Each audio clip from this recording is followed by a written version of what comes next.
Hello, dear students. Good evening. તમને presentation દેખાય છે? Just raise your hand so that I can get an idea. Yeah, fine. Thank you so much. મિત્રો, આજનો જે session છે એ ખૂબ જ અગત્યનો અને બહુ ઇમ્પોર્ટન્ટ સેશન છે બ્રાન્ચ સિલેક્શન રિલેટેડ. એન્જિનિયરિંગની અંદર બે મેઇન ક્વેશ્ચન છે, બ્રાન્ચ સિલેક્શન અને કોલેજ સિલેક્શન. તો આપણે આજે અને આવનારા થોડા દિવસો સુધી બ્રાન્ચ સિલેક્શન રિલેટેડ ચર્ચા કરીશું. અને એકવાર તમારું રિઝલ્ટ આવી જાય, તમારા પીઆર, તમારો રેન્કનો તમને આઈડિયા આવી જાય, ત્યારબાદ આપણે કોલેજ સિલેક્શન ઉપર ચર્ચા કરીશું. એટલે મિત્રો, એકવાર બ્રાન્ચ તમારી ફાઇનલ થઈ જાય ત્યારબાદ કોલેજ સિલેક્શન તો બહુ ઇઝી છે, કારણ કે કોલેજને આપણે ટોપ રેન્કિંગમાં ગોઠવીને આપણા રિઝલ્ટ મુજબ જે કોલેજ મળે પસંદ કરીશું. પણ તો સૌથી અગત્યનો પ્રશ્ન જે છે બ્રાન્ચ સિલેક્શન. તો આપણે આજે એના વિશે ચર્ચા કરીએ. સૌપ્રથમ તો મિત્રો ડિસ્ક્લેમર જુઓ, આ પ્રેઝન્ટેશન જે છે ને એ મેંગો પીપલ એટલે કે આમ આદમી સામાન્ય વિદ્યાર્થીઓ માટે છે, કે જે 99% સ્ટુડન્ટ્સ કોમન સ્ટુડન્ટ્સ હોય છે એમના માટે છે.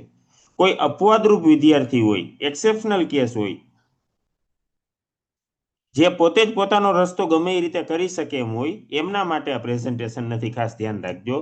પ્લસ મિત્રો, તમે મારા 2-3 સેમિનાર ભરેલા છે એટલે તમને આઈડિયા હશે જ કે હું ક્યારેય કેરિયર કાઉન્સેલિંગમાં સુગર કોટેડ એડવાઇસ નથી આપતો, સુગર કોટેડ સલાહ નથી આપતો. એ એટલા માટે કે સુગર કોટેડ સલાહ હોય ને તો અલ્ટિમેટલી નુકસાન તમારું જ છે. આજે નહીં તો તમને 4 વર્ષ પછી ખબર તો પડી જ જવાની છે કે સર મીઠી મીઠી વાતો કરતા હતા, પરંતુ હકીકતમાં એ મુજબનું કંઈ છે નહીં. એટલે હંમેશા મિત્રો યાદ રાખજો, કેરિયર કાઉન્સેલિંગની અંદર જે સત્ય હોય, જે ટ્રુથ હોય, એ એઝ ઇટ ઇઝ સાંભળવું, સમજવું અને એને ધ્યાનમાં લેવું બહુ જરૂરી છે. તો જ તમે કેરિયરની અંદર કોઈ ભૂલ નહીં કરો. So that's why whatever I say, please take it with a pinch of salt. હવે તમારું 12થનું રિઝલ્ટ શું છે મિત્રો? What is 12th result? કે જેના માટે તમે 2 વર્ષ સખત મહેનત કરેલી છે, તમારા પેરેન્ટ્સે સ્ટ્રેસ ટેન્શન લીધેલું છે, ઘરે આખું વાતાવરણ જ બહુ એકદમ ગંભીર સિરિયસ થઈ ગયું હોય, લગ્ન પ્રસંગમાં જવાનું, ફરવા જવાનું બધું બંધ થઈ ગયું હોય. સો what is this 12th result? મિત્રો, એક ટિકિટ જ છે. ટિકિટ એટલા માટે છે કે આપણને ખબર છે મુસાફરી દરમિયાન ટિકિટ વગર ચાલે નહીં. બસમાં, પ્લેનમાં કે ટ્રેનમાં કોઈ પણ જગ્યાએ આપણે મુસાફરી કરવી હોય તો ટિકિટ જોઈએ. પણ જેવી મુસાફરી પૂરી થાય એટલે ટિકિટની વેલ્યુ 0 થઈ ગઈ. જેવી જર્ની ખતમ થાય ને એટલે આપણે પહેલું કામ શું કરીએ? ખિસ્સામાંથી ટિકિટ કાઢીને ડસ્ટબિનમાં નાખી દેવાનું, કે જેથી આપણે ખિસ્સામાં નડે નહીં. એવી જ રીતે મિત્રો, આ 12થનું જે રિઝલ્ટ છે એ તમારા માટે એક ટિકિટ છે. એ એડમિશનના દરવાજા ખોલે છે, પણ એ દરવાજા માત્ર એક જ વાર ખોલી શકશે, બીજી વાર ખુલશે નહીં. એટલા માટે આ ટિકિટનો ઉપયોગ કરવા માટે મેક્સિમમ તકેદારી રાખજો. Take utmost care. મિત્રો, એકવાર સપ્ટેમ્બર મહિનો આવશે ને પછી 99 પીઆર હોય, 90 પીઆર હોય કે 9 પીઆર હોય, ડઝન્ટ મેક એની ડિફરન્સ, બધા સરખા છે. કારણ કે એડમિશન પૂરા થઈ ગયા છે, વિદ્યાર્થી મિત્રો અલગ અલગ કોલેજમાં ગોઠવાઈ ગયા છે. પછી તો કોલેજમાં તમે જે પરફોર્મન્સ આપો એના આધારે તમારું આગળની કેરિયર બનશે મિત્રો. Just a moment students.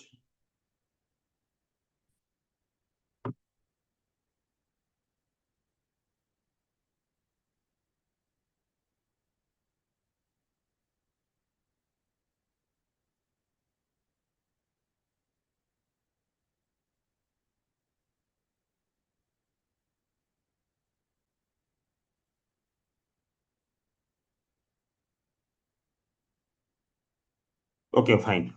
એટલે મિત્રો ખાસ ધ્યાન રાખજો કે આ ટિકિટનો તમે સરખો પૂરો ઉપયોગ કરો.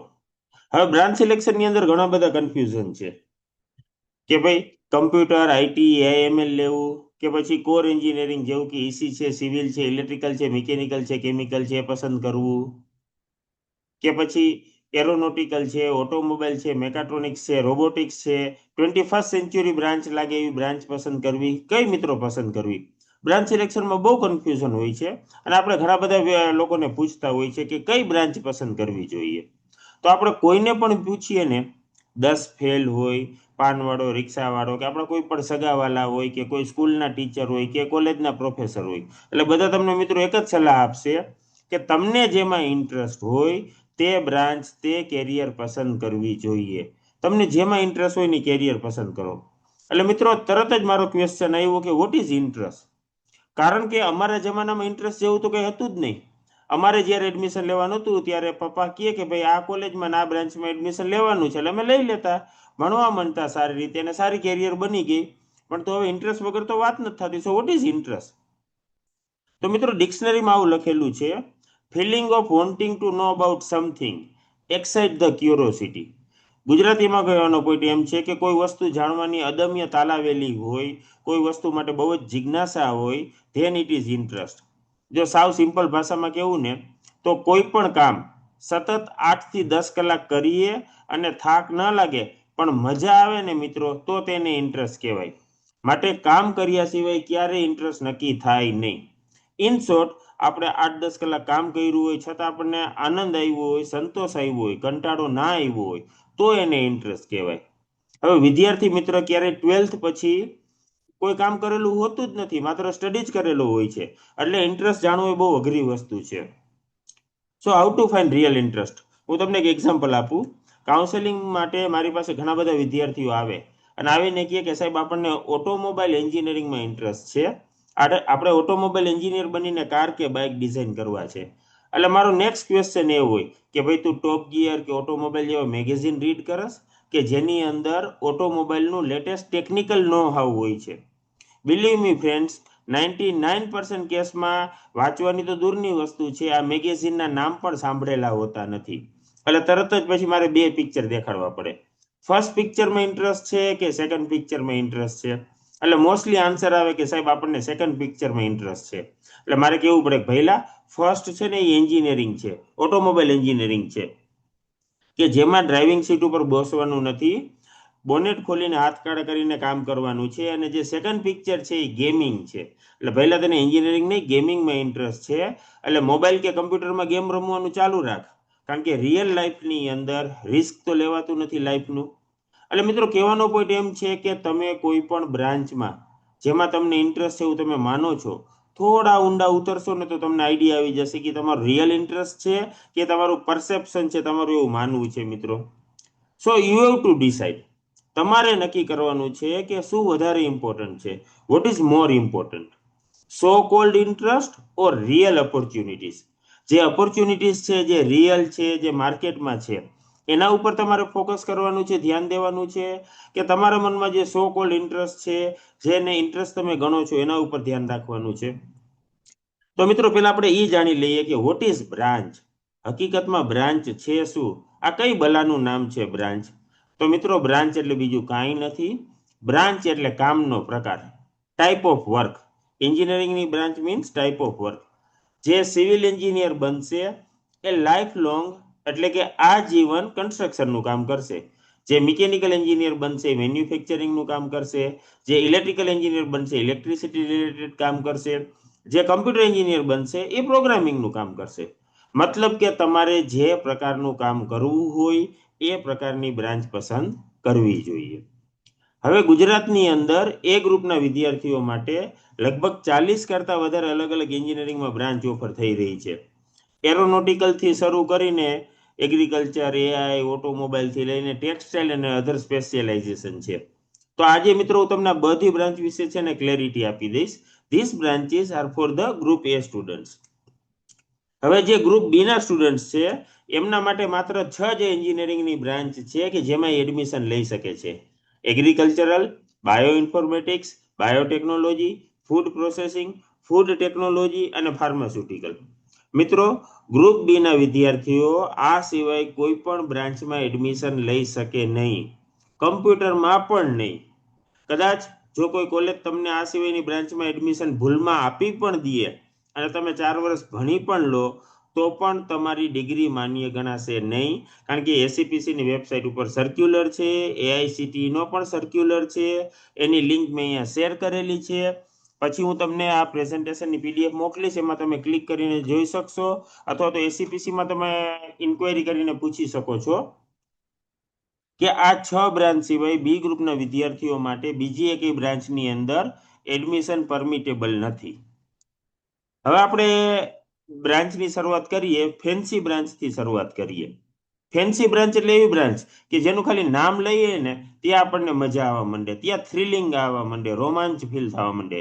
એરોનોટિકલ એન્જિનિયરિંગ, એરોસ્પેસ એન્જિનિયરિંગ, આપણે સ્પેસમાં ઉડતા હોય ને એવું ફીલ આવે. ઘણા વિદ્યાર્થીઓને એરોનોટિકલ કે એરોસ્પેસ કરવું છે મિત્રો. હવે આપણે ડેટા ઉપર ધ્યાન આપીશું મિત્રો. ડેટા ઉપર આપણે કોઈ પણ વાત નહીં કરીએ. ગુજરાતની અંદર સૌ પ્રથમ એરોનોટિકલ એન્જિનિયરિંગ ઓફર કરનારી જે કોલેજ છે ને એમાં 60 સીટ છે. લગભગ 15 વર્ષ કરતા વધારે સમયથી આ કોલેજ એરોનોટિકલ એન્જિનિયરિંગની બ્રાન્ચ ઓફર કરે છે. હવે છેલ્લા 4 વર્ષનું પ્લેસમેન્ટ જોઈ લ્યો તો 60 માંથી 2, 1, 6 અને 7 આ પ્લેસમેન્ટ પણ મિત્રો ડેટા એન્ટ્રી જોબ અથવા તો માર્કેટિંગની જોબનું છે. એરોનોટિકલ એન્જિનિયરિંગની ટેકનિકલ જોબનું નથી. રાઈટ? એટલે પ્રશ્ન આવે કે પ્લેસમેન્ટ છે જ નહીં તો તમે ભણીને કરશો શું? એટલે ઘણા વિદ્યાર્થીઓ એમ કે સાહેબ આપણે તો છે ને હિન્દુસ્તાન એરોનોટિક્સ લિમિટેડ અથવા તો ઈસરોમાં નોકરી કરવા જવું છે, એટલા માટે થઈને અમારે એરોનોટિકલ એન્જિનિયરિંગ કરવું છે. તો ચલો મિત્રો એ પણ ડેટા જોઈ લઈએ. છેલ્લા 3 વર્ષમાં હિન્દુસ્તાન એરોનોટિક્સ લિમિટેડ અને ઈસરોમાં જે રિક્રુટમેન્ટ આવેલી હતી આ બંને પબ્લિક સેક્ટર યુનિટ્સ છે, એટલે એમની વેબસાઇટ ઉપર બધો ડેટા ટ્રાન્સપરન્ટલી અવેલેબલ હોય, એટલે કોઈ પણ વિદ્યાર્થી ઇઝીલી છે ને આ ચેક કરી શકે છે. તો મિકેનિકલમાં લાસ્ટ 3 યર્સની અંદર 416 રિક્વાયરમેન્ટ હતી, ઈસી એન્જિનિયરની 268, કમ્પ્યુટર એન્જિનિયરની 135, ઇલેક્ટ્રિકલ એન્જિનિયરિંગની 110 અને સિવિલ એન્જિનિયરિંગની 72 હતી. એરોનોટિકલની માત્ર 19 ઓપનિંગ હતી મિત્રો. એટલે જો તમારે ઈસરોમાં જોબ કરવા જવું હોય તો right choice is either mechanical or EC or computer or electrical. મિત્રો કહેવાનો પોઈન્ટ એ છે કે ઇન્ડિયાની અંદર પ્લેન બનાવતી એક કંપની છે ખરી? જે પ્લેન બનાવતી કંપની છે યુએસએમાં બોઈંગ અને ફ્રાન્સમાં એરબસ મેઇનલી 2 છે. ચાઇનામાં એક કંપની છે પણ એટલી બધી પબ્લિકમાં પોપ્યુલર નથી. એટલા માટે 99% એરોનોટિકલ એન્જિનિયરને ટેકનિકલ જોબ નહીં જ મળે. તેમ છતાં જો તમારે એરોનોટિકલ કરવું હોય ને તો માત્ર આઈઆઈએસટી તિરુવનંતપુરમ, આઈઆઈટીઝ અથવા એનઆઈટીઝ માંથી જ કરજો, આ સિવાય એક પણ કોલેજમાંથી નહીં. અમારી તો ક્લિયર કટ સલાહ છે કે બી મિકેનિકલમાં કરાય અને ત્યારબાદ છે ને એમઈ એમટેકમાં એરોનોટિકલનું વિચારાય. યુજી લેવલ ઉપર એરોનોટિકલ કરાય નહીં. એટલે વિદ્યાર્થીને સમજાઈ જાય કે ના સાહેબ સાચી વાત છે. એટલે વિદ્યાર્થી એક સ્ટેપ ડાઉન આવે કે ચલો સાહેબ કાંઈ વાંધો નહીં, પ્લેન ડિઝાઇન ન થાય ને તો આપણે ઓટોમોબાઈલ એન્જિનિયરિંગ કરવું છે અને બાઇક કે કાર ડિઝાઇન કરવું છે. બાઇક ડિઝાઇનિંગ ને કાર ડિઝાઇનિંગની ચર્ચા ચાલુ થઈ મિત્રો. ચલો ઓટોમોબાઈલ એન્જિનિયરિંગનું પ્લેસમેન્ટ પણ જોઈ લઈએ. ગુજરાતની top government engineering college, number 1 government engineering college કે જે અમદાવાદમાં આવેલી છે, એમાં ટોટલ 60 સીટ્સ છે. હવે એનું છેલ્લા 4 વર્ષનું પ્લેસમેન્ટ જુઓ તો 60 માંથી 4, 9, 4, 10. આ ઉપરાંત એક સેન્ટ્રલ ગુજરાતની અંદર પ્રમાણમાં સારી સેલ્ફ ફાઇનાન્સ પ્રાઇવેટ કોલેજ આવેલી છે, એ પણ ઘણા વર્ષથી ઓટોમોબાઈલ એન્જિનિયરિંગની બ્રાન્ચ ઓફર કરે છે. એમાં 60 સીટમાંથી પ્લેસમેન્ટ જુઓ તો 3, 6, 2 અને 0 મિત્રો. હવે જો હકીકતમાં બ્રાન્ચની અંદર સ્કોપ હોય, જો ટોપ ગવર્મેન્ટ કોલેજમાંથી પ્લેસમેન્ટ ના થતું હોય, સારી સેલ્ફ ફાઇનાન્સ કોલેજમાંથી પ્લેસમેન્ટ ના થતું હોય તો હકીકતમાં સ્કોપ છે ક્યાં?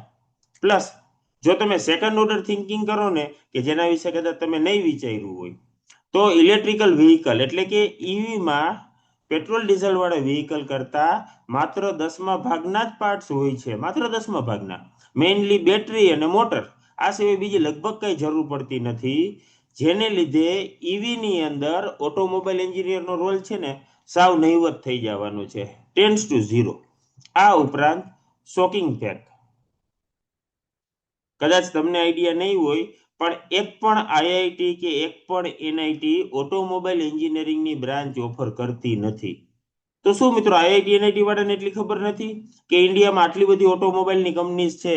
ટાટા છે, મહિન્દ્રા છે, હોન્ડા છે, બજાજ છે, ટોયોટો છે, હુન્ડાઈ છે, ઘણી બધી છે.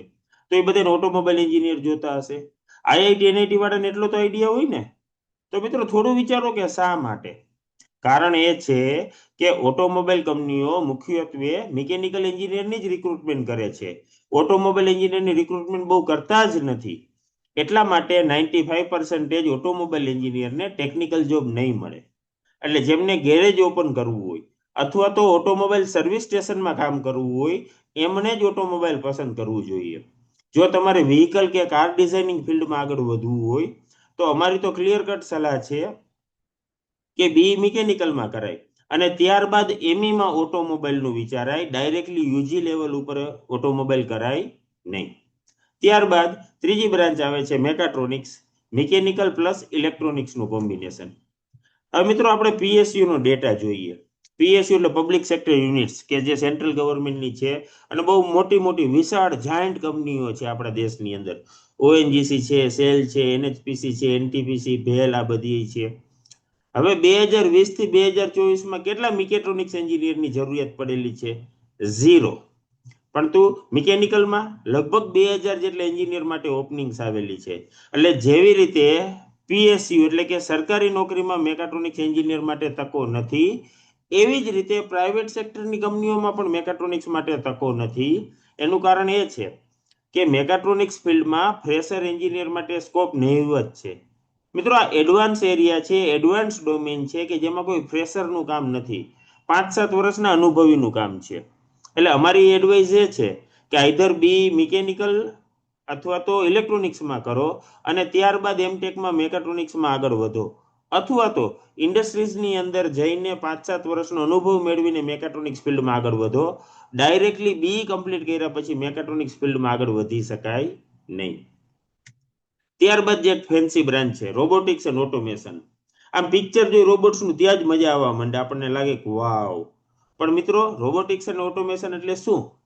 જે અલગ અલગ પ્રકારના ઇન્ડસ્ટ્રીયલ રોબોટ્સ હોય છે, હાઉસહોલ્ડ રોબોટ્સ હોય છે, અલગ અલગ ટાસ્ક માટે, જોબ માટે. તો મિત્રો આ રોબોટિક્સ ફિલ્ડની અંદર 20% કામ કમ્પ્યુટર એન્જિનિયરનું છે રોબોટ્સનું પ્રોગ્રામિંગ કરવા માટે, 30% કામ ઈસી એન્જિનિયરનું છે કે જેની અંદર circuit, sensor, micro controller, embedded programming એ બધું આવે છે, અને 50% રોલ મિકેનિકલ એન્જિનિયરનો છે કે જેની અંદર design, development, testing, maintenance, operation આ બધી વસ્તુ આવે છે. એટલે મિત્રો જો તમારે મેકાટ્રોનિક્સમાં આગળ વધવું હોય તો રાઈટ ચોઇસ તમારા માટે either computer or EC or mechanical છે. Once again robotics and automation ફિલ્ડમાં પણ માત્ર અનુભવીને જ કામ મળે છે, ફ્રેશર માટે નહિવત સ્કોપ છે. So go for either computer or EC or mechanical in B Tech અને ત્યારબાદ એમટેકમાં રોબોટિક્સ કરો, અથવા તો ઇન્ડસ્ટ્રીઝની અંદર 5-7 વર્ષનો અનુભવ મેળવીને આગળ વધો. એટલે મિત્રો ઇન શોર્ટ મેં તમને 4 ફેન્સી બ્રાન્ચનો ડેટા દેખાડ્યો, એક જ કન્ક્લુઝન નીકળે છે, one and only one conclusion: do not touch fancy branch, avoid fancy branches at any cost. કારણ કે અત્યારે તમને સારું લાગશે પણ પાછળથી આઈડિયા આવશે, સમજાશે કે આ ફિલ્ડની અંદર ઓપોર્ચ્યુનિટી નથી અને આપણે ખોટા ભેખડે ભરાઈ ગયા મિત્રો. તો પ્રશ્ન એ આવે કે સાહેબ તો કઈ બ્રાન્ચ પસંદ કરવી, શેમાં એડમિશન લેવું? મિત્રો આન્સર બહુ સિમ્પલ છે, યુબિક્યુઅસ એટલે કે અત્ર તત્ર સર્વત્ર. જે બેઝિક બ્રાન્ચ છે જેની અંદર 30 વર્ષ પહેલા પણ સ્કોપ હતો, અત્યારે પણ સ્કોપ છે અને 30 વર્ષ પછી પણ સ્કોપ હશે, એવી જે બેઝિક બ્રાન્ચ છે કે જેના વગર આપણી સોસાયટીને, આપણી ઇન્ડસ્ટ્રીઝને, આપણા ઘરને એક દિવસ પણ ના ચાલે, એવી બ્રાન્ચની અંદર એડમિશન લેવું જોઈએ. તો આપણે હવે બેઝિક બ્રાન્ચ વિશે ડિસ્કશન શરૂ કરીએ. સૌ પ્રથમ તો ફર્સ્ટ બેઝિક બ્રાન્ચ છે કેમિકલ એન્જિનિયરિંગ. મિત્રો કેમિકલ એન્જિનિયરિંગ છે ને એમાં પ્યોર કેમેસ્ટ્રી એટલે કે પ્યોર સાયન્સ નહીં આવે, એમાં કેમિકલનું મેન્યુફેક્ચરિંગ આવશે.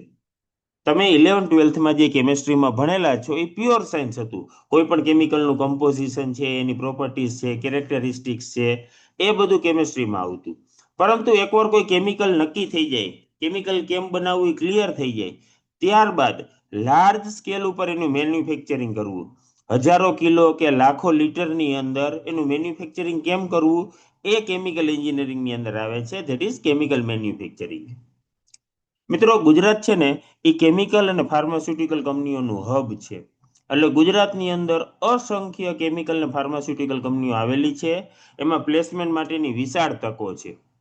જોબ માટેની મેઇન ઓપોર્ચ્યુનિટી છે ને એ જામનગરમાં સિક્કા અને ખાવડી તથા વડોદરાથી વાપી વચ્ચેનો જે બેલ્ટ છે, વડોદરા છે, ભરૂચ છે, અંકલેશ્વર છે, સુરત છે, બિલ્લીમોરા છે, ચીખલી છે, વલસાડ, વાપી, આ જે આખો બેલ્ટ છે ને એની અંદર કેમિકલ એન્જિનિયર્સ માટે ઘણી બધી ઓપોર્ચ્યુનિટીઝ છે.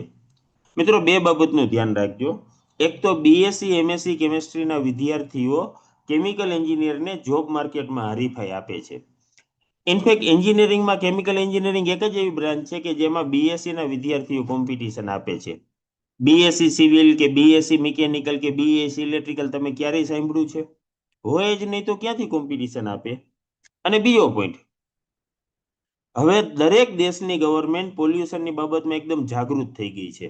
એટલે ગવર્મેન્ટની જે પોલ્યુશન આધારિત પોલિસી આવે ને એનાથી પણ મિત્રો જોબ માર્કેટની અંદર ઘણું બધું અપડાઉન આવે છે, ખાસ ધ્યાન રાખજો. હવે અમે છે ને દરેક બ્રાન્ચ માટે 4 ડિફરન્ટ પેરામીટરની અંદર base on the scale of 5 એટલે કે 5 માંથી કેટલું રેટિંગ આવે એ અમે આપેલું છે કે જેને લીધે તમે ઇઝીલી કેલ્ક્યુલેશન કરીને ડિસિઝન લઈ શકો.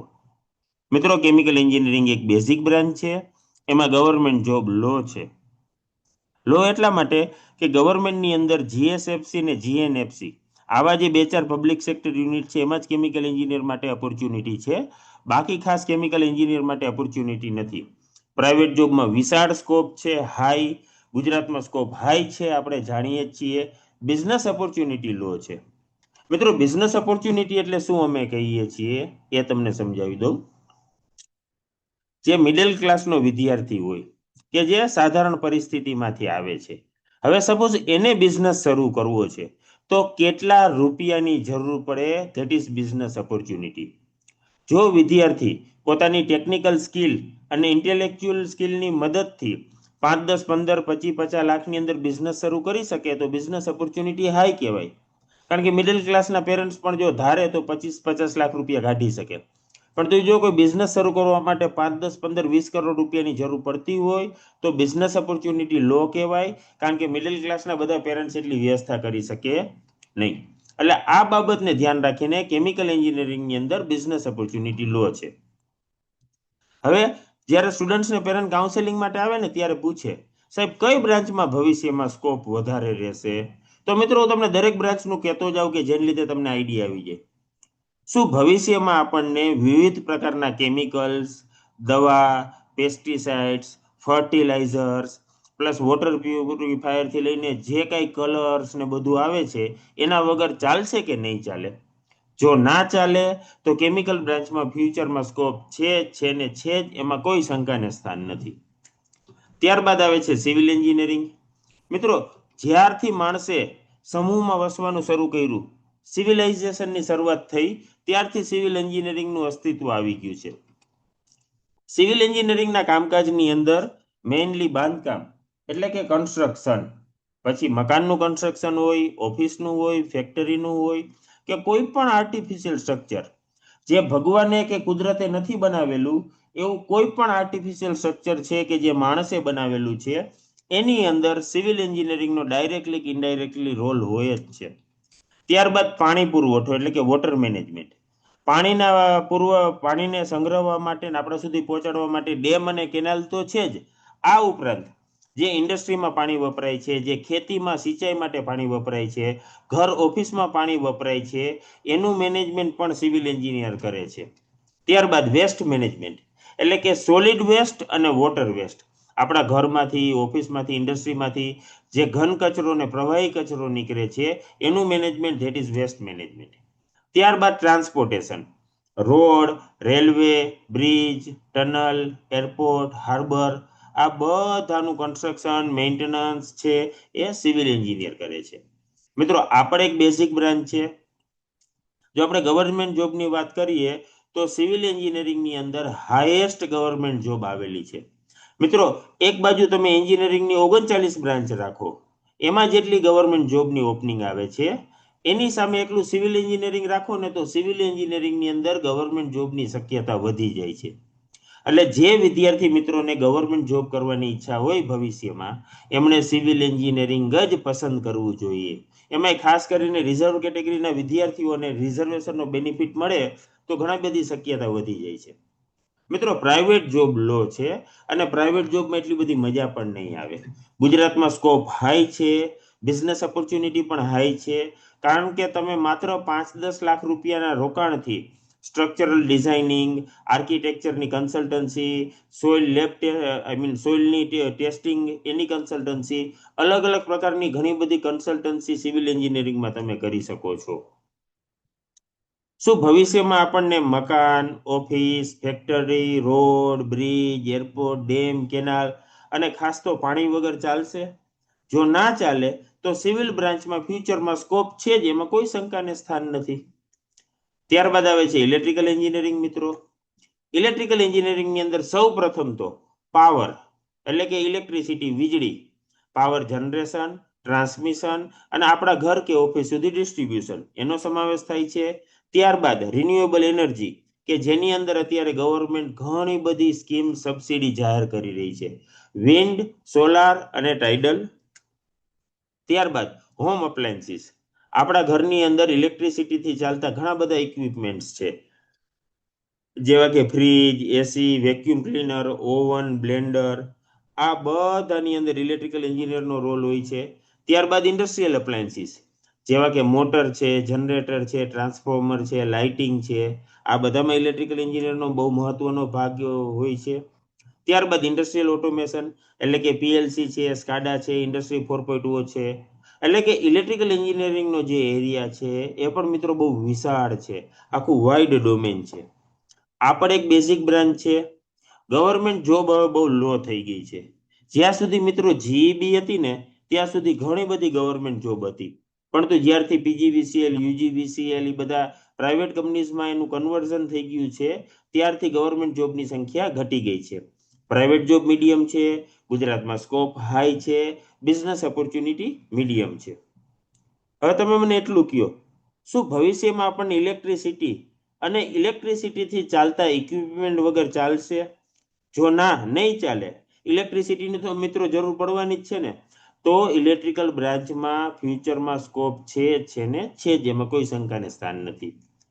ત્યારબાદ ઇલેક્ટ્રોનિક્સ એન્ડ કમ્યુનિકેશન એટલે કે ઈસી એન્જિનિયરિંગ. હવે જુઓ મિત્રો, અમુક કોલેજ છે ને ઇલેક્ટ્રોનિક્સ ઓફર કરે છે, સે for example BVM Vallabh Vidyanagar, MSU Vadodara, A electronics offer કરે છે, અને બાકી બધી colleges electronics and communication EC offer કરે છે. તો મિત્રો આ બંને એક જ બ્રાન્ચ છે, એમાં કોઈ તફાવત નથી.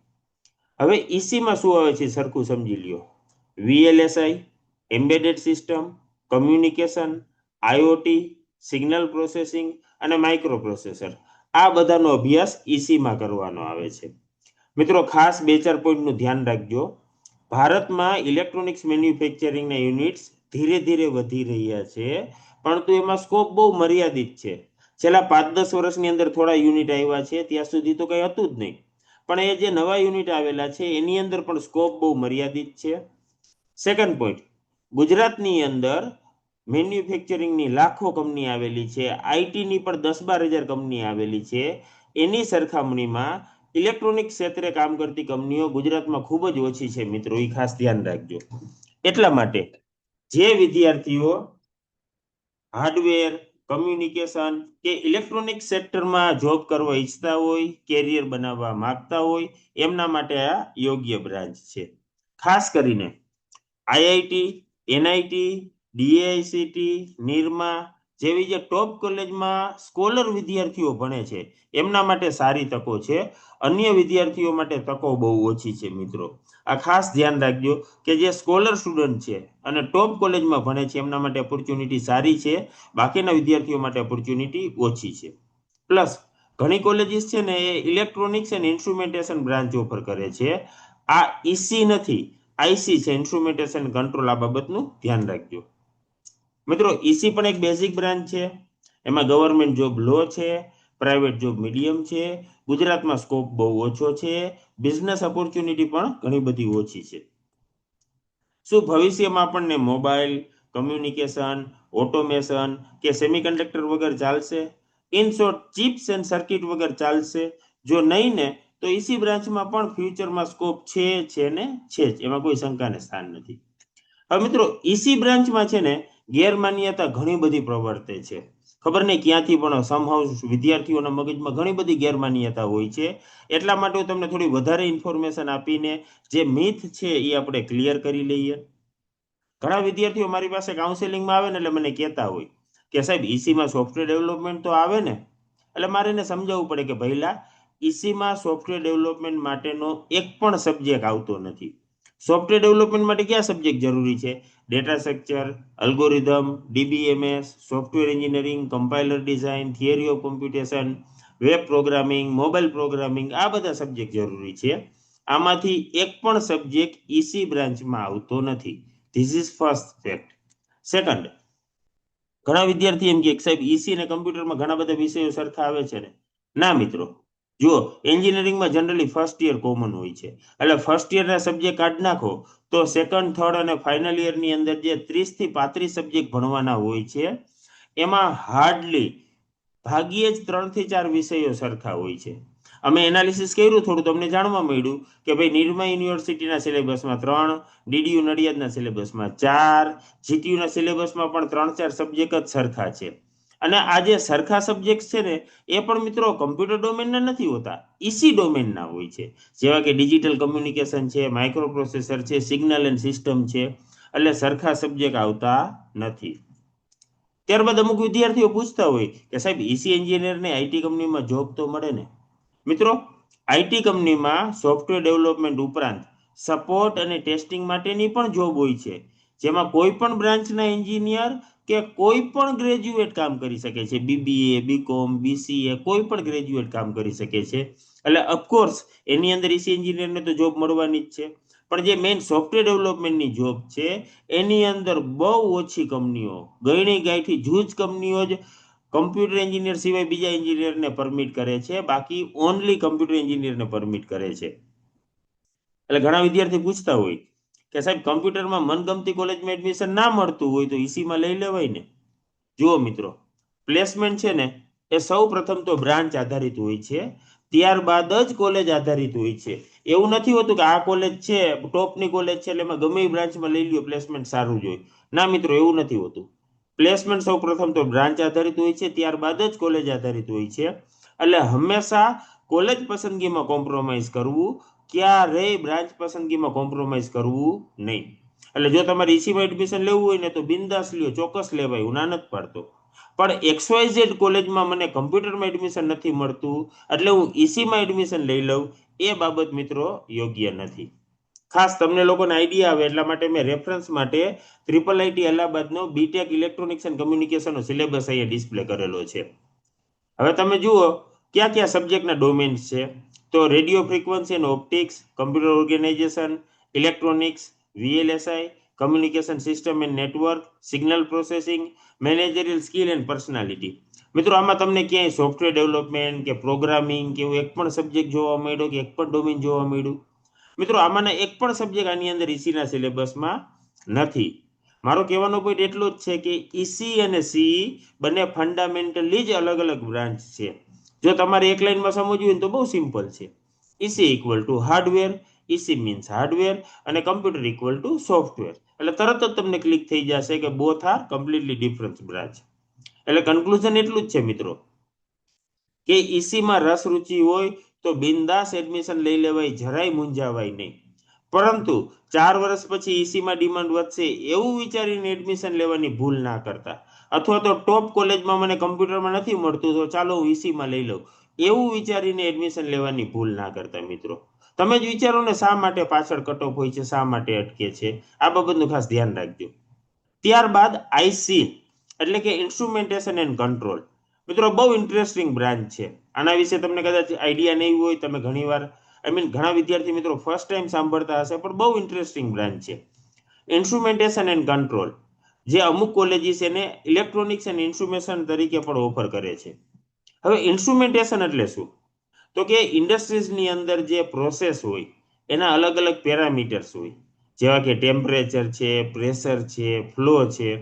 આને માપવા માટેના જે સેન્સર આવે છે, એના જે ઇક્વિપમેન્ટ્સ હોય છે અને એની જે ટેકનિક હોય છે એનો સ્ટડી કરવાનો આવે છે. અને એકવાર આનો સ્ટડી થઈ જાય ત્યારબાદ એને કંટ્રોલ કરવા માટે, એના ઉપર નિયંત્રણ મેળવવા માટે જે ટેકનિક ને ઇક્વિપમેન્ટ્સ વપરાય છે એ કંટ્રોલ છે, એટલે કે ઇન્સ્ટ્રુમેન્ટેશન એન્ડ કંટ્રોલ. મિત્રો, refinery, chemical industries, cement industries આ બધામાં આઈસી એન્જિનિયર માટે પ્રોસેસ એન્જિનિયર તરીકે જોબની હ્યુજ વિશાળ તકો હોય છે.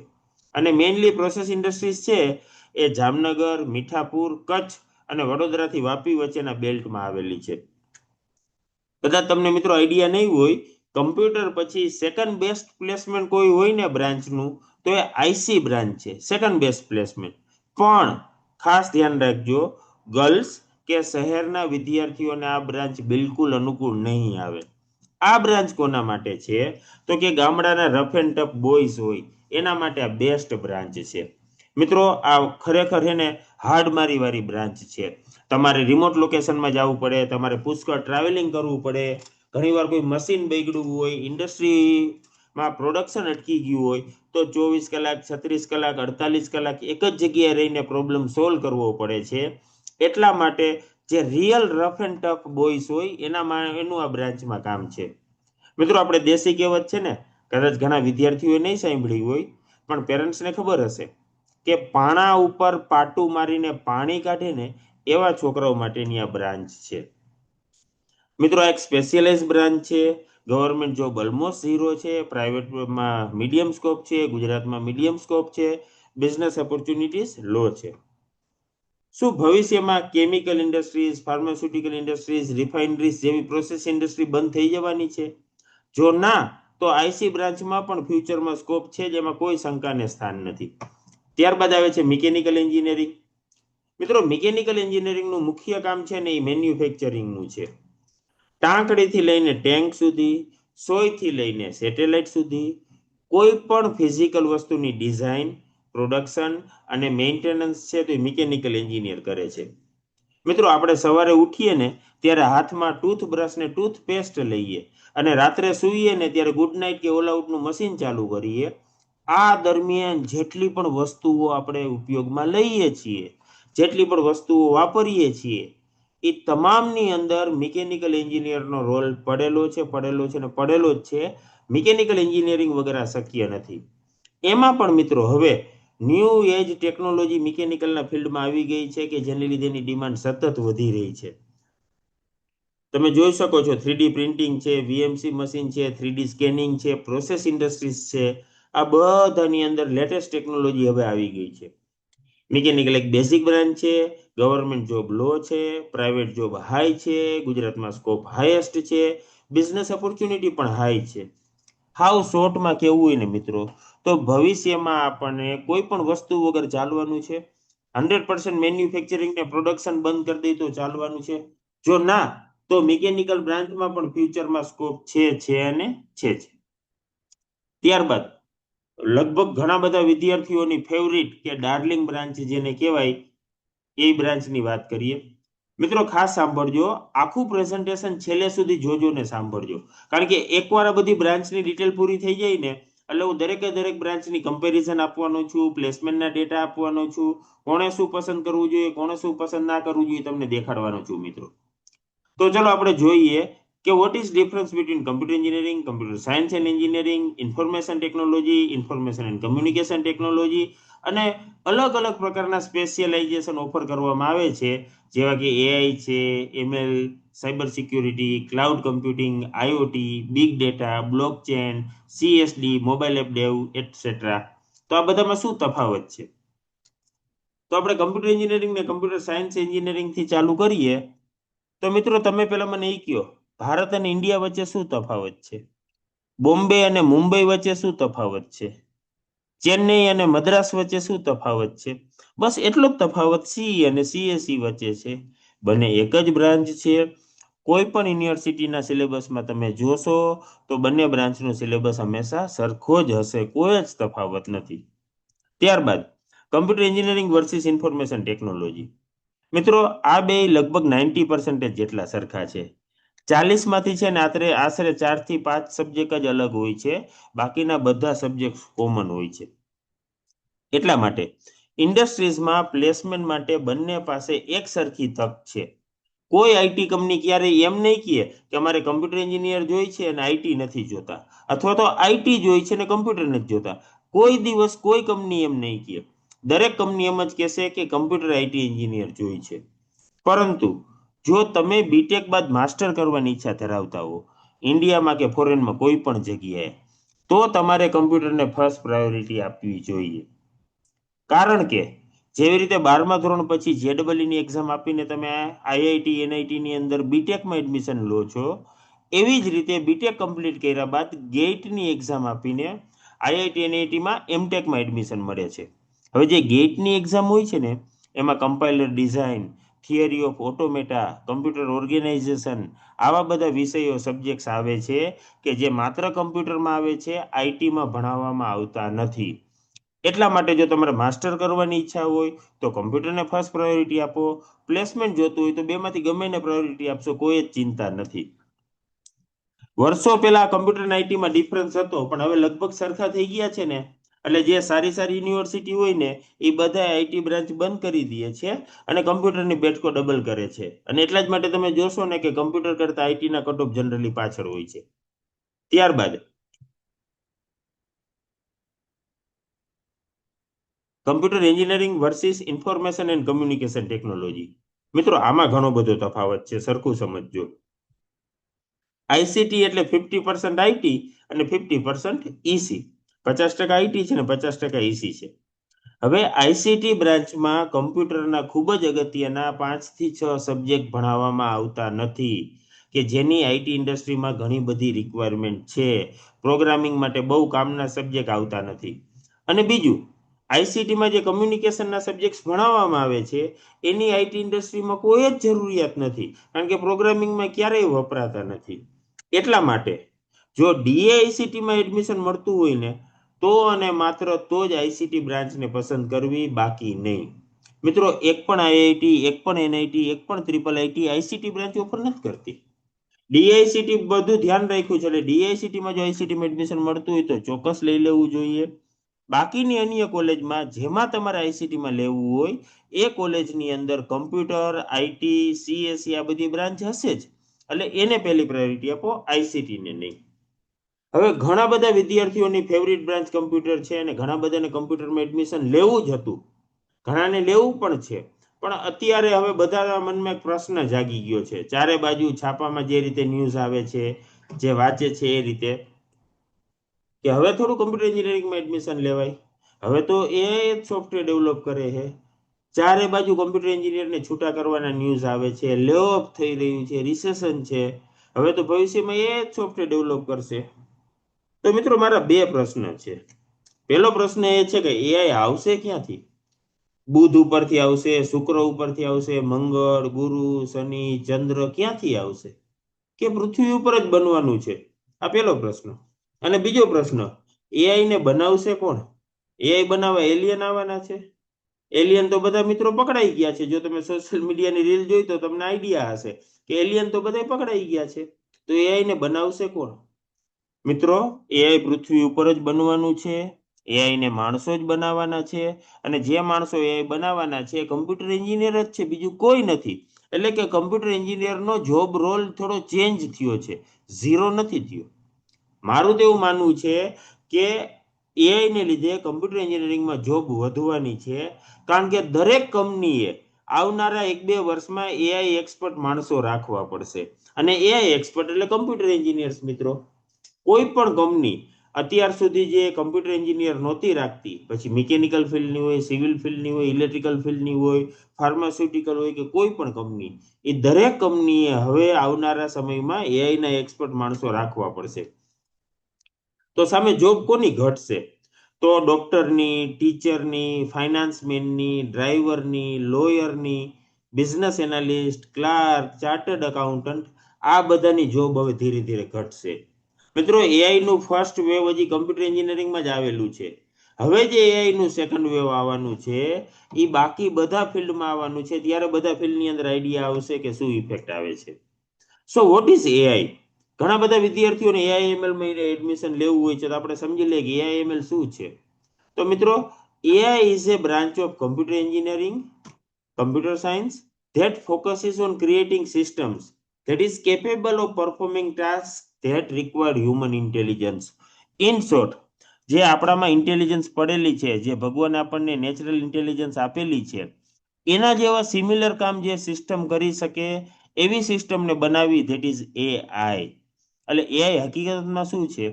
તો કે AI is the study of algorithms and mathematical models that enable computers to perceive, reason, learn and make decisions. મિત્રો કદાચ તમને આઈડિયા ના હોય પણ રોબોટ માટે ચાનો કપ પકડવો ને કે ચા ઢોળાઈ ન જાય અને કપનું હેન્ડલ તૂટી ન જાય એવી રીતે કપ પકડવો ને એ ડિફિકલ્ટ ટાસ્ક હતી કે જે વર્ષો પછી હવે એચીવ થઈ છે. એટલે મિત્રો એઆઈ છે ને એ હ્યુમન ઇન્ટેલિજન્સને મિમિક કરવાનું, કોપી કરવા માટેનો પ્રયત્ન છે. અને જે કમ્પ્યુટર એન્જિનિયર્સ હોય છે તે design, develop and evolve AI. હવે એઆઈમાં આવે શું? તો એઆઈ ની અંદર 70% મેથેમેટિક્સ છે, 20% એલ્ગોરિધમ છે અને 10% કોમન સેન્સ છે. મિત્રો જે વિદ્યાર્થી મિત્રો એઆઈએમએલ માં એડમિશન લેવા માંગતા હોય એ ખાસ સમજી લેજો. ગ્રાફ થિયરી કદાચ તમે હજી ના ભણ્યા હોય તો એન્જિનિયરિંગમાં ભણવામાં આવશે. બાકી લિનિયર એલ્જેબ્રા તમે ભણી ગયા છો, પ્રોબેબિલિટી તમે ભણી ગયા છો, કેલ્ક્યુલસ તમે ભણી ગયા છો, સ્ટેટિસ્ટિક્સ ભણી ગયા છો. તમારું જે 11-12 નું મેથ્સ હતું એ જ્યાં પૂરું થાય ત્યાં એઆઈએમએલ નું મેથ્સ શરૂ થાય છે મિત્રો. એટલે ખાસ ધ્યાન રાખજો. જો તમારું મેથ્સ પાવરફુલ હોય તો એઆઈએમએલ નું વિચારે. એટલે ઘણા વિદ્યાર્થીઓ કન્ફ્યુઝ હશે કે સાહેબ શું કરીએ, સીએસસી લઈએ કે એઆઈએમએલ લઈએ, શેની અંદર અમે પ્રાયોરિટી આપીએ? તો મિત્રો હું તમને સાવ શોર્ટમાં બ્રીફમાં સમજાવી દઉં કે જે કમ્પ્યુટર સાયન્સ એન્ડ એન્જિનિયરિંગ છે ને એટલે કે સીએસસી એનો બ્રોડ સ્કોપ છે અને એ પ્રોગ્રામિંગના બધા મેજર એરિયા ઉપર ધ્યાન આપે છે. જ્યારે એઆઈએમએલ છે ને એ mainly artificial intelligence, machine learning અને ડેટા સાયન્સ ઉપર જ ફોકસ કરે છે, બાકીના એરિયા ઉપર ફોકસ કરતું નથી. હવે જો આપણે મેથ્સ સ્કિલની વાત કરીએ તો સીએસસીમાં મેથ્સ સ્કિલ લો જ હોય છે, બહુ એટલું બધું મેથ્સ જોતું નથી. એક તો તમને મેટ્રાઇસિસ આવડવું જોઈએ કે જે તમે 11-12માં ભણેલા છો, અને ડિસ્ક્રીટ મેથ્સ જે એન્જિનિયરિંગના તમને 3rd કે 4th સેમેસ્ટરમાં ભણાવવામાં આવશે. પરંતુ એઆઈએમએલ માટે very high math skills are required. Calculus છે, લિનિયર એલ્જેબ્રા છે, પ્રોબેબિલિટી એન્ડ સ્ટેટિસ્ટિક્સ છે, આ બધું આવડવું જોઈએ. સીએસસી કોના માટે બેસ્ટ છે? તો જેને ફ્લેક્સિબિલિટી જોતી હોય ને બીટેક પછી એના માટે બેસ્ટ છે. અને એઆઈએમએલ કોના માટે બેસ્ટ છે? તો જેને લોજિક બહુ સ્ટ્રોંગ છે, સારું છે, જેને મેથ્સ ગમે છે, જેનું માઇન્ડ પેટર્ન ડિટેક્શન પ્રકારનું છે, ધડધેરાની પેટર્ન પકડી લઈએ, તો એના માટે એઆઈએમએલ સારું છે. જો સ્કોપનું વિચારીએ તો મિત્રો તમે સીએસસી કર્યા બાદ એઆઈએમએલ ની અંદર તો આગળ વધી જ શકો છો. એઆઈએમએલ સ્પેશિયલાઇઝેશન છેલ્લા 3-4 વર્ષમાં ઓફર થયું છે. એની પહેલા તો એઆઈએમએલ કઈ હતું નહીં, કમ્પ્યુટર એન્જિનિયર જ કામ કરતા હતા. એટલે કમ્પ્યુટર એન્જિનિયરિંગ કર્યા પછી તમે AIML, cyber security, blockchain, full stack developer, DevOps આ બધાની અંદર આગળ વધી શકો છો. પરંતુ જો તમે એઆઈએમએલ કરશો તો તમારો સ્કોપ છે ને એઆઈએમએલ અને ડીએસ આ 3 ફિલ્ડની અંદર નેરો ડાઉન થઈ જશે. ઇન શોર્ટ, જો શોર્ટમાં કહું ને મિત્રો, તમને 12થમાં 70+ પીઆર આવે અથવા તો તમારું લોજિક સારું હોય, ગુડ લોજિક, રાઈટ? મેથ્સ ના ગમતું હોય ને તો પણ ચાલે મિત્રો, મેથ્સની જરૂર નથી, તો તમે સીએસસીમાં આગળ વધો. પણ જો તમારે એઆઈએમએલમાં આગળ વધવું હોય તો 90+ પીઆર અથવા તો સ્ટ્રોંગ લોજિક હોવું જોઈએ. ઇન શોર્ટ કહું ને તો તમારો પહેલો પ્રેમ, ફર્સ્ટ લવ મેથ્સ હોવો જોઈએ. મિત્રો આવું વારંવાર ભાર દઈને એટલા માટે કહું છું કે મેં લગભગ એઆઈએમએલ ના ફિલ્ડમાં 2004 ની સાલથી કામ કરું છું, 22 વર્ષ થઈ ગયા. મેં નિરમા યુનિવર્સિટીમાંથી એઆઈએમએલમાં પીએચડી કરેલું છે. મને પીએચડીમાં એઆઈએમએલના મેથ્સમાં ફાફા પડી ગયા હતા, મોઢે ફીણ આવી ગયા હતા. તો વિચારો 12th પછી યુજી લેવલ ઉપર શું થાય. એટલે જો તમારે જેડબલઈ કે બોર્ડ ગુજકેટમાં 90+ પીઆર છે, તમારું લોજિક એકદમ સ્ટ્રોંગ છે, તમને મેથ્સ ગમે છે, તો તમારે પહેલી પ્રાયોરિટી એઆઈએમએલ જ હોવી જોઈએ. અને જો એ નથી તો તમારી પ્રાયોરિટી સીએસસી જ હોવી જોઈએ. આ બાબતનું મિત્રો ખાસ ધ્યાન રાખજો. તમને એમબીબીએસ ની જોડે કમ્પેરિઝન કરીને સમજાવું તો તરત આઈડિયા આવી જશે. જેવી રીતે બી ગ્રુપ પછી સૌપ્રથમ તો યુજીમાં એમબીબીએસ કરવું પડે, ત્યારબાદ પીજીમાં સ્પેશિયલાઇઝેશન થાય. એમએસએમડી ની અંદર ન્યુરોલોજી છે, કાર્ડિયાક છે, પલ્મિનોલોજી છે, ઓર્થોપેડિક છે, ડર્મેટોલોજી છે, આ બધું થઈ શકે. એવી જ રીતે બીટેક તમે સીએસસીમાં કરો, ત્યારબાદ એમટેક ની અંદર તમે એઆઈ કરો, એમએલ કરો, સાયબર સિક્યુરિટી કરો, બ્લોકચેન કરો, ક્લાઉડ કમ્પ્યુટિંગ કરો, બિગ ડેટા કરો, જે કરવું એ કરો, ઘણી બધી વસ્તુઓ થઈ શકશે. એટલે યુજી લેવલ ઉપર બને ત્યાં સુધી બીટેક સીએસસી ને વળગી રહ્યો. ઘણા વિદ્યાર્થીને પેરેન્ટ કહેતા હશે કે સાહેબ એક્ઝેક્ટ 45 મિનિટ થઈ ગઈ, 45 મિનિટથી તમે કથા કરો હો, પણ થોડોક પ્રસાદ તો આપો કે which branches have better future. તો મિત્રો 7 બ્રાન્ચ 30 વર્ષ પહેલા, અત્યારે અને 30 વર્ષ પછી એવરગ્રીન છે. આમાં હંમેશા સ્કોપ હશે ને હશે જ. નંબર 1 કમ્પ્યુટર એન્જિનિયરિંગ છે, હતું અને રહેશે, એમાં કોઈ જ શંકાને સ્થાન નથી. ત્યારબાદ નંબર 2 ઉપર મિકેનિકલ ઓર ઇલેક્ટ્રિકલ ઓર આઈસી, તમને જે અનુકૂળ આવે એ. અને ત્યારબાદ નંબર 3 ઉપર ઈસી અથવા સિવિલ અથવા કેમિકલ એન્જિનિયરિંગ, આમાંથી તમને જે અનુકૂળ આવે. આ 7 બ્રાન્ચ. પણ મિત્રો ખાસ સ્પેશિયલાઇઝેશનમાં ધ્યાનમાં રાખજો. હું તમને જે બ્લુ કલરમાં દેખાડું છું ને, એમાં ગુજરાતની અંદર થોડો ઘણો સ્કોપ છે, પણ મારા પર્સનલ ઓપિનિયન પ્રમાણે આની બેઝિક બ્રાન્ચ પસંદ કરવી જોઈએ. ઓટોમોબાઈલ તો એને બદલે મિકેનિકલ કરો, એન્વાયરમેન્ટલ તો એને બદલે સિવિલ કરો, ફૂડ પ્રોસેસિંગ તો એને બદલે મિકેનિકલ કરો, આઈસીટી તો એને બદલે કમ્પ્યુટર અથવા આઈટી કરો, પેટ્રોલિયમ તો એને બદલે કેમિકલ કરો, પ્લાસ્ટિક તો એને બદલે કેમિકલ અથવા મિકેનિકલ પ્રિફર કરો, પાવર ઇલેક્ટ્રોનિક્સ તો ઇલેક્ટ્રિકલ પસંદ કરો, રોબોટિક્સ એન્ડ ઓટોમેશન તો મિકેનિકલ કે ઈસી પસંદ કરો, રબર તો એને બદલે કેમિકલ કે મિકેનિકલ પસંદ કરો, અને ટેક્સટાઇલ તો બેટર છે કે મિકેનિકલમાં આગળ જાઓ. હવે જે રેડ કલરની છે ને, એમાં ઓલમોસ્ટ 0 સ્કોપ છે.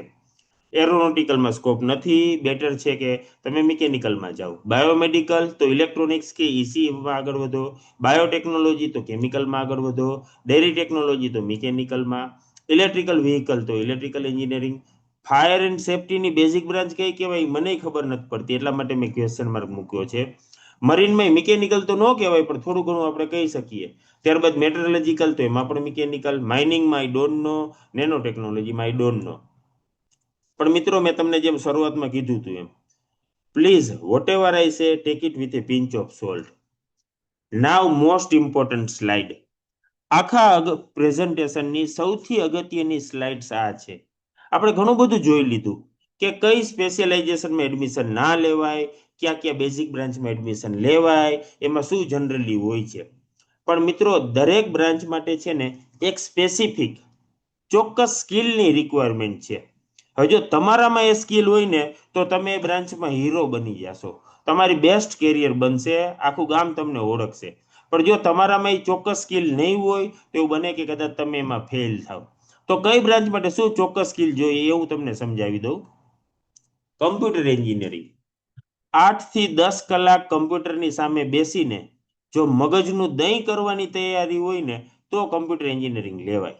બાકી અડધી પોણી કલાક થાય, ભાઈબંધ ભેગું ચા પીવા જવું પડે, કલાક થાય ને કીડીયું ચટકા ભરવા માંડે ને બહાર ફરવા જવું પડે, તો કમ્પ્યુટર એન્જિનિયરિંગ આપણા માટે નથી.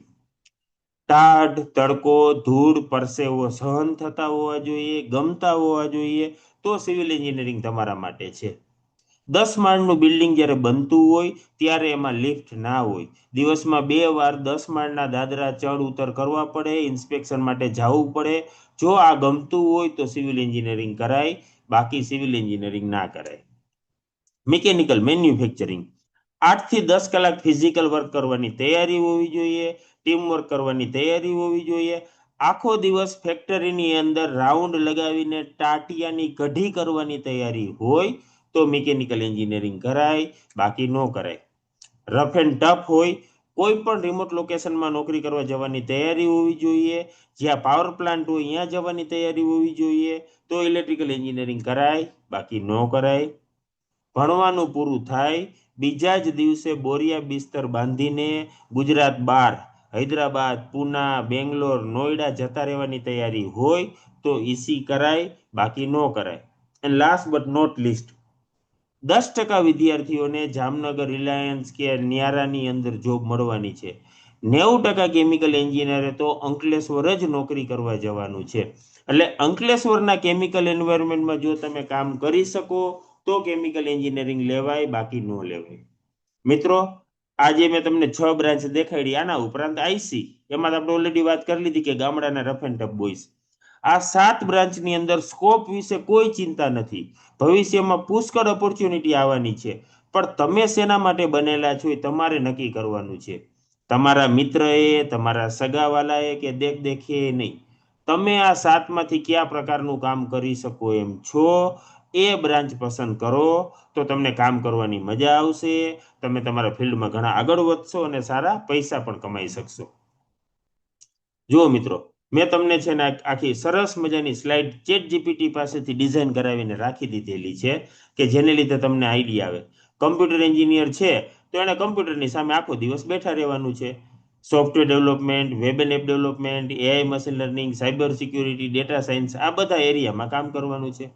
મિકેનિકલ એન્જિનિયર છે તો તમે જોઈ શકો છો ઇન્ડસ્ટ્રીમાં કામ કરવાનું છે.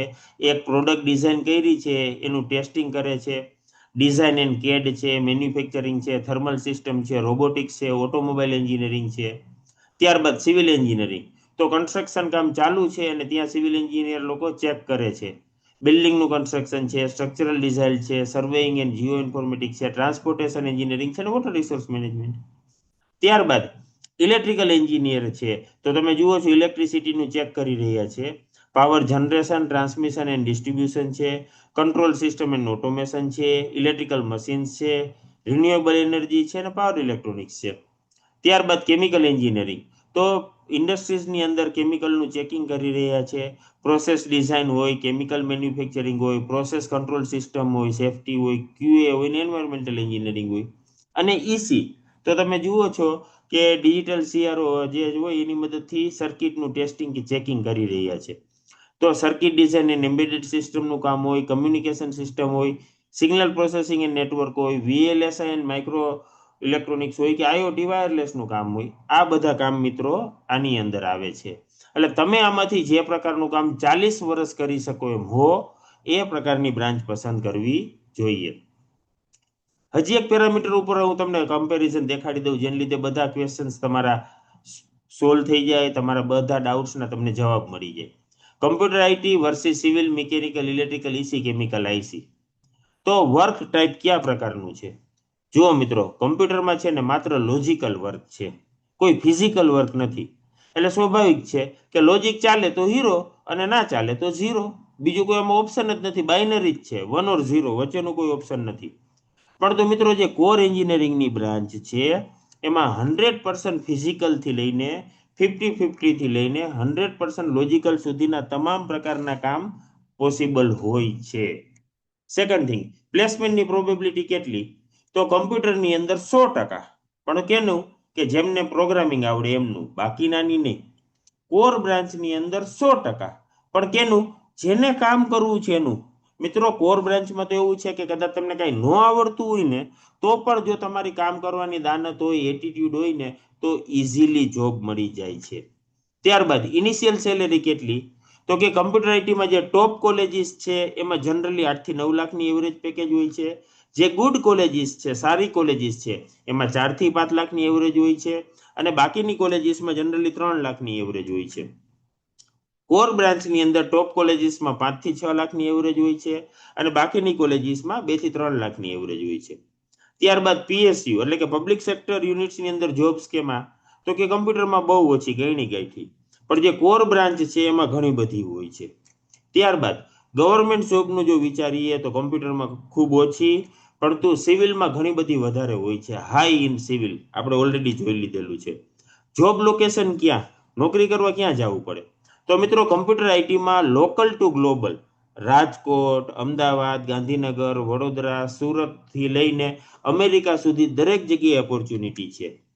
સિવિલ, મિકેનિકલ, ઇલેક્ટ્રિકલ છે ને એમાં ગુજરાતના કોઈ પણ સિટીમાં તમને ઓપોર્ચ્યુનિટી મળી જશે. પરંતુ ઈસીમાં મેઇનલી બેંગ્લોર, હૈદરાબાદ, પુણે અને નોઈડા. કેમિકલ અને ઇન્સ્ટ્રુમેન્ટેશન કંટ્રોલની અંદર સ્પેસિફિક લોકેશન જેવા કે સિક્કા ખાવડી છે, અંકલેશ્વર છે, હજીરા છે, રાજસ્થાનની અંદર થરપારકરનું રણ છે ત્યાં છે, કચ્છમાં અમુક જગ્યાએ છે. એટલે સ્પેસિફિક લોકેશન ઉપર હોય છે. હવે જો ગર્લ્સનું વિચારીએ તો ગર્લ્સના કેસમાં કમ્પ્યુટર આઈટીમાં સરળતાથી પ્રોફેશનલ કેરિયર બનાવી શકાય છે. પણ કોર બ્રાન્ચની અંદર ગર્લ્સ માટે પ્રોફેશનલ કેરિયર બનાવવી એ લોઢાના ચણા જાવા જેટલું અઘરું છે મિત્રો, ખાસ ઈ ધ્યાનમાં રાખજો. બીજું 2026ની બે બિગેસ્ટ મિથ્સ ઓફ 2026. પહેલી કે એઆઈ ને લીધે સોફ્ટવેર ડેવલપરની હવે જરૂર નહીં પડે અને બીજી સેમિકન્ડક્ટરને લીધે ઈસીની ડિમાન્ડ ભવિષ્યમાં વધશે. મિત્રો બે બાબત ખોટી છે. હા, ફેર પડશે ચોક્કસ, પણ 5-10%નો એના કરતા વધારે ફેર પડવાનો નથી. એટલે તમે જે કઈ ડિસિઝન લ્યો એ 5-10%ના વેરિએશન સાથે જ લેજો, એના સિવાય લેતા નહીં. હવે આજે આપણે બ્રાન્ચ છે એમાં પ્લેસમેન્ટનો શું સિનારીઓ છે, કેટલા એડમિશન થાય છે, કેટલા પ્લેસમેન્ટ થાય છે, એ જો આપણે જાણવું હોય તો આખા ગુજરાતની હું તમને સમરી દેખાડી દઉં. જો મિત્રો, અમે હંમેશા છે ને ટ્રાય કરીએ છીએ કે 100% એક્યુરેટ ડેટા હોય, ઓથેન્ટિકેટ ડેટા હોય અને મલ્ટિપલ સોર્સ દ્વારા વેરીફાઈ કરવામાં આવેલો હોય. પણ આ જે ડેટા છે એમાં હું તમને 95%ની ગેરંટી આપું છું, એમાં કોઈ શંકાને સ્થાન નથી. પણ 100% એક્યુરેટ ડેટા નથી, બાબતનું ખાસ ધ્યાનમાં રાખજો.